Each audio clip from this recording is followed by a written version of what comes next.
Ready? All right, good.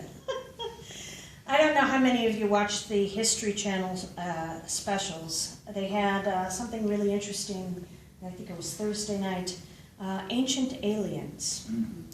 And, it had its typical perspectives of things. We came out of nothingness, there is no God, etc.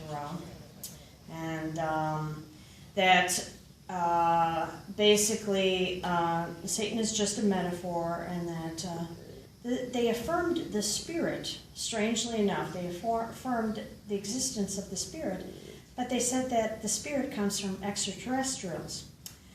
Now, I don't know. It was just, I had to sit back, get out the popcorn, and just kind of listen to everything, take it in, and because it was a little intriguing. But, what was it in particular that was fascinating? I recalled that really funny cartoon that I saw on Facebook, where they were making fun of Darwin's timeline. And they were showing, the alien from American Dad, Roger, having fun with a monkey, and, anyway, that's how we developed. But the point of that, which is kind of interesting to think about with these texts, is the disjointedness of it all.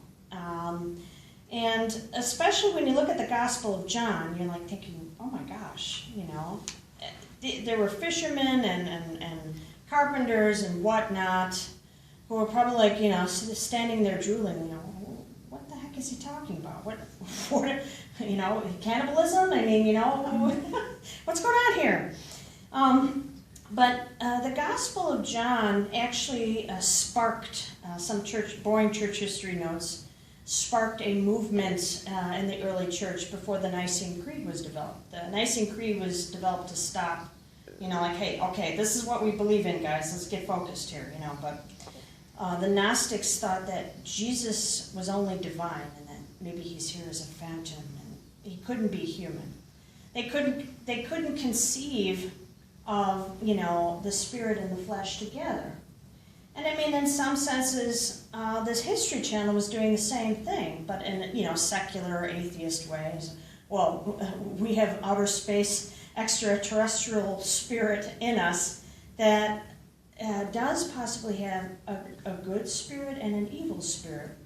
But then they couldn't even explain that. They were saying subatomic particles and blah, blah, blah can be influenced by good or evil. And evil is evil, And I think we have to kind of call out what things are.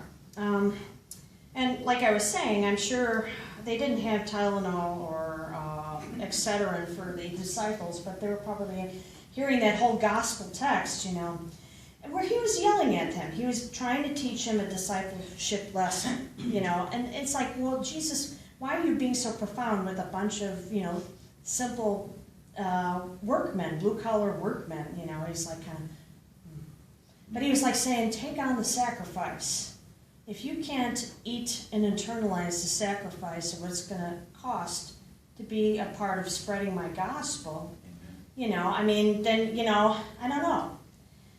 But then they were just hung up on, you're saying, eat your body and drink your blood, And the whole Christian discipleship ownness or accountability is not popular. The health, wealth, gospel people wouldn't touch this with a 10-foot pole. The lectionary that we use is a very tiny lectionary that, touches these subjects. But the one that's very common, the Revised Common Lectionary, they had about 3/10 of the verses for today. Everything that talked about, you receive grace and you reap grace. And, that's really our whole thing. What is the whole existential, big $20 word, existential purpose of, what we do, being in purpose. We're created as children of God, children of grace and promise. And, it's what has been planted. That new nature is planted there. That spirit And it is a spirit. That was the only thing that was cool about the History Channel thing. They affirmed the spirit is real. They just said it comes from Roger from outer space, Star Trek, yeah, it comes from Star Trek, Okay, whatever.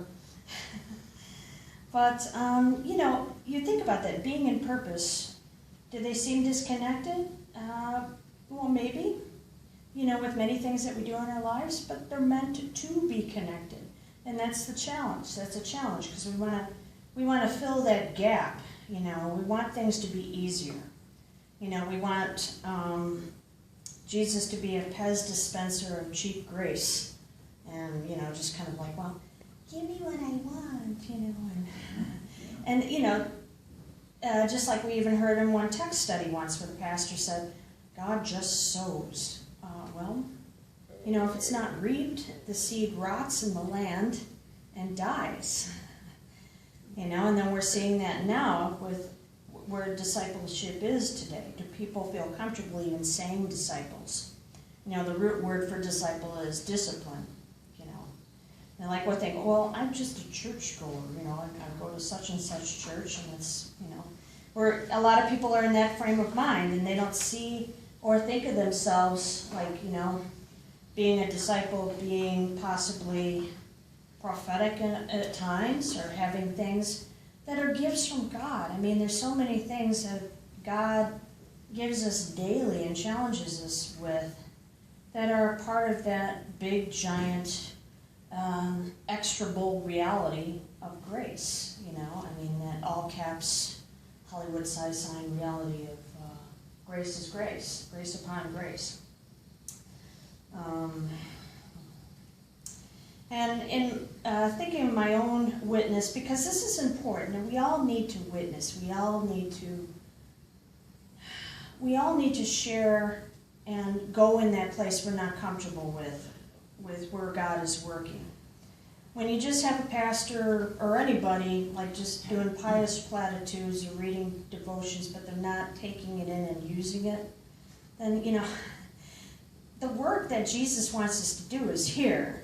That's why he's saying, in you drink, you eat, because I want to be in you. And he's saying in his very profound way, he wants us to truly be grounded in that journey that we need to take as priesthood of all the believers. We all have this journey in different levels and different experiences.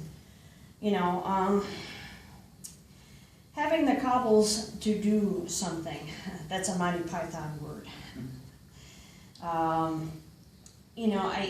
know that speaking for myself, it was a challenge, going through the Lutheran alphabet soup of trying to be approved by somebody who believed in me enough that I could serve.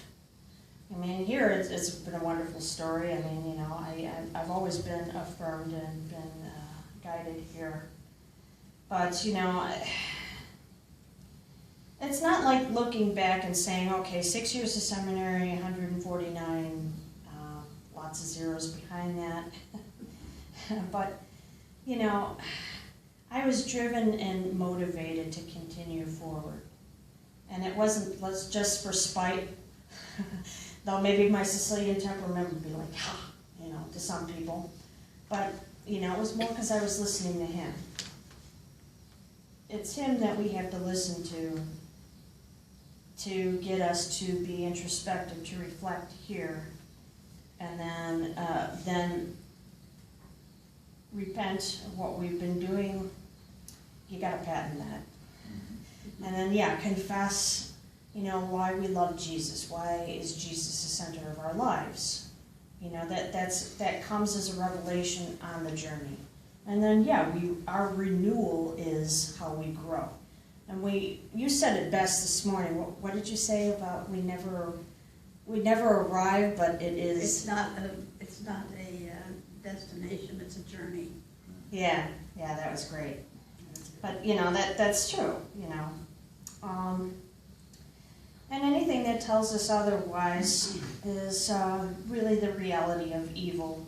When we just think we can kind of cut corners or make a solution or cherry pick the gospel or whatever we want to do to make God, speak to, well, I don't want to go through that. It's like eating Brussels sprouts. We don't want to be obedient. We don't want to eat Brussels sprouts. We don't want to do this or that, Yeah. We want to have like chocolate mousse and whatever, and wine or desserts and stuff, and just skip everything else, But that's not what we're called to be. That's not what community means. With St. Paul's letter to the Ephesians, he's kind of like saying, wake up and smell the coffee. Well, it's a shame Sharon isn't here. That probably would wake her up. Huh? Coffee? I'm always teasing her with coffee because the woman has a cup of coffee in her hand at 24/7. But, he was telling them to kind of wake up and smell the coffee for them to see, it's not going to be an easy road. Look where you've come and look where you need to go and go forward with, And that the minute we become exclusionary is the minute that we completely go against what Jesus' gospel is all about, which is an inclusion. We all have gifts we were given to serve and love God and love neighbor. That golden rule sort of thing. But we can be swayed by many things. We have to remember the evil one is the father of lies, empty promises, and empty actions. Which reminded me of a really sad story. It was funny too. Years ago, I used to hang out with a little art and poetry group that would do the art openings and things like that. Poetry people are crazier than poetry people are crazier than church people. So I still have that. Yeah, poetry art people are crazier than church people. So he liked to go by the Count. That was his nickname. And I never saw that man sober ever. I've never seen him sober. And, outside of sometimes it just would be ridiculous, because it's just, it's kind of like Hunter S. Thompson floating around the room everywhere. I felt a sense of, pain for him and thinking, my God, he's never, been or really lived his life. He's always avoided, in a sense, being alive. A lot of times the art galleries would, just after he'd drink all their booze and eat their food, would pay for him to have a car ride back home. And I drove him home once. He barely made it to the front door to even open the key. And, God, I hope he's okay. I haven't seen him in several years. But it just shows you an example of, how easy it is to fall away and go to an extreme of we really don't want to go there, and we want to avoid what God is challenging us with that sacrifice we need to take in order to grow. So many things in the Christian journey are crazy. Okay, suffering actually produces great fruit.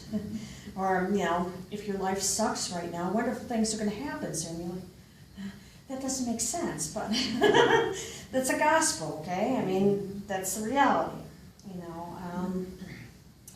And it's we need to keep looking to that cross. This is my prayer cross. But looking to that cross that Jesus took, and then thinking of ourselves at that crossroads. The crossroads of our journey to truly live into being alive. What is being alive through Christ about? And it is when you start to see, feel, taste, and hear God's grace.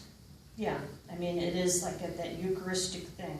You're, tasting, grace in here in your gut, in your heart, and then you start to live it and share it. Amen. Wow.